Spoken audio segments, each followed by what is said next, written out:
안녕하세요. 오늘은 LLM의 시작에 대해 토론해 보겠습니다. 김현식 교수님, 먼저 LLM의 초기 개념을 설명해 주시겠어요? 네, LLM은 초기에는 튜링 머신 개념에서 시작되었습니다. 1950년대 튜링이 생각하는 기계에 관한 개념이 근간이 되었죠. 이후 1980년대에 통계적 언어 모델이 등장했고 2000년대 초반엔 앵그램 모델이 주류가 되었습니다. 2010년 이후 워드2벡과 같은 단어 임베딩 기술이 등장했고 2017년 트랜스포머 아키텍처가 혁명적 변화를 가져왔습니다. GPT나 버트 같은 모델들이 등장하며 자연어 처리의 패러다임이 완전히 바뀌었죠.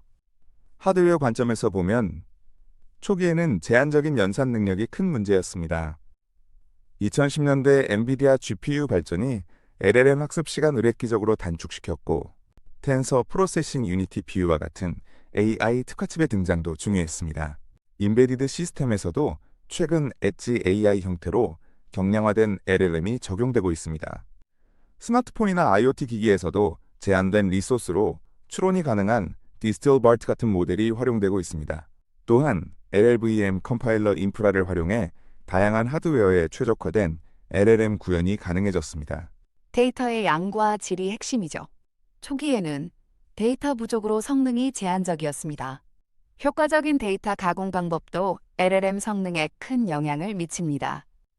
텍스트 정규화, 토큰화, 불용어 제거 같은 전처리 기술이 기본이고 데이터 증강 기법으로 기존 텍스트를 변형해 다양성을 높이기도 합니다. 최근에는 커먼 크롤과 같은 대규모 웹 크롤링 데이터와 GitHub 코드, 위키피디아 등 양질의 데이터를 선별적으로 활용합니다.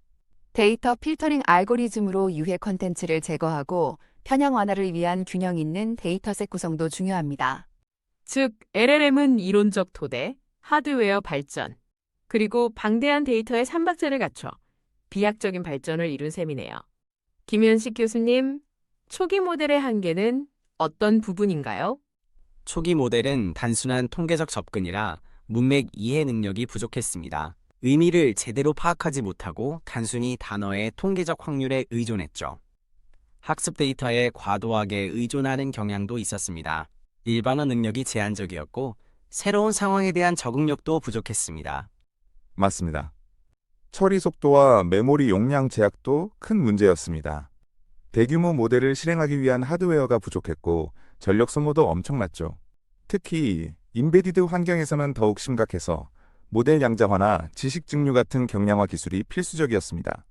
LLVM 최적화를 통해 일부 개선이 가능했지만 근본적인 아키텍처 혁신이 필요했습니다. 게다가 데이터 편향 문제도 심각했죠. 학습 데이터의 편향이 모델의 결과에 그대로 반영되어 차별적인 결과를 만들어냈습니다. 데이터 전처리 과정에서 편향을 감지하고 보정하는 기술이 부족했습니다. 또한 다국어 데이터의 불균형으로 영어 이외 언어에 대한 성능이 떨어졌고 전문 분야 용어나 최신 정보에 대한 데이터 확보도 어려웠습니다. 네, 그렇군요. 마지막으로 각자 전문 분야에서 봤을 때 가장 주목할 만한 LLM 모델은 무엇인지 간단히 말씀해 주시겠어요? 알고리즘적 관점에서 보면 분기점이 된 모델들이 몇 가지 있습니다. 2018년에 버트는 양방향 인코딩 방식으로 문맥 이해 능력을 크게 향상시켰고 2020년 GPT-3는 1750억 파라미터로 소수의 예시만으로 학습하는 few-shot learning 능력을 보여줬죠.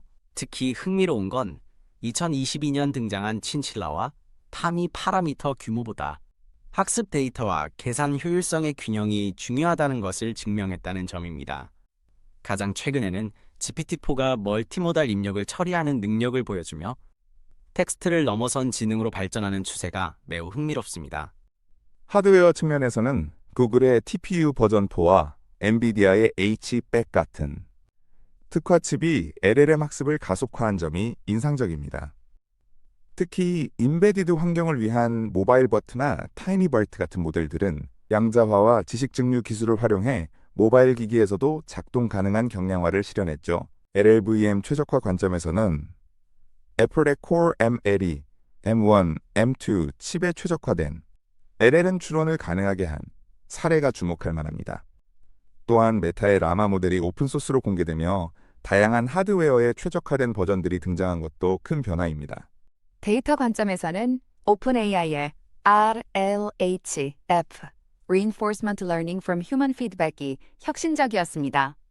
GPT-3.5와 GPT-4에 적용된 이 방식은 인간 피드백을 통해 모델을 정제하는 새로운 패러다임을 제시했어요. 또한 라마와 팔콘 같은 모델들이 고품질 데이터셋을 구축하기 위해 웹크롤링 데이터를 철저히 필터링하는 접근법이 주목할 만합니다. 흥미로운 점은 엔트로픽의 클로드 모델이 헌법적 AI 접근법으로 데이터 편향과 유해성을 줄이려 시도한 것이죠. 최근에는 다국어 모델인 블룸이 46개의 자연어와 13개의 프로그래밍 언어를 포함한 데이터셋으로 학습되어 언어 다양성 측면에서 큰 진전을 이루었습니다. LLM의 발전은 이론, 하드웨어, 그리고 데이터의 끊임없는 발전과 그 한계 극복의 역사라고 볼 수 있겠네요. 오늘 토론은 여기서 마치겠습니다. 시청해주셔서 감사합니다.